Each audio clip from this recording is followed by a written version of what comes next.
मंडळी नमस्कार. मी तुम्हाला काल जसं सांगितलं होतं की ओलाच्या ॲपमध्ये काहीतरी गडबड आहे किंवा ओलाचं काहीतरी झोल आहे. तर तो झोल असा आहे की मंडळी, जेव्हा तुम्ही सिलिंगवरून जाता तर तो टोल कधी कधी ॲड होत नाही. लक्षात ठेवा, तो टोल कधी कधी ॲड होत नाही.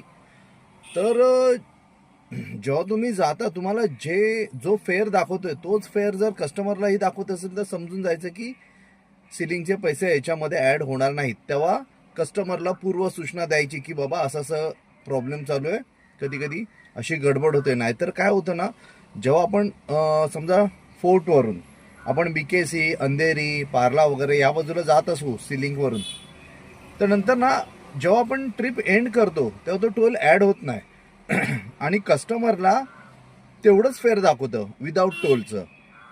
पण आपल्या अकाउंटमधून तर ₹100 कट झालेले असतात.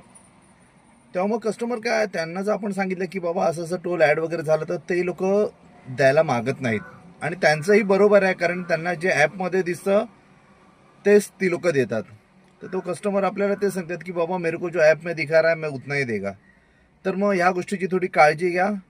जे जुने स्क्रीनशॉट वगैरे असतील किंवा जुन्या ट्रिपचा हिस्ट्री असेल, जुन्या ट्रिपची हिस्ट्री, ती त्यांना दाखवा आणि सांगा असं. तर ही गोष्ट लक्षात ठेवा. चला.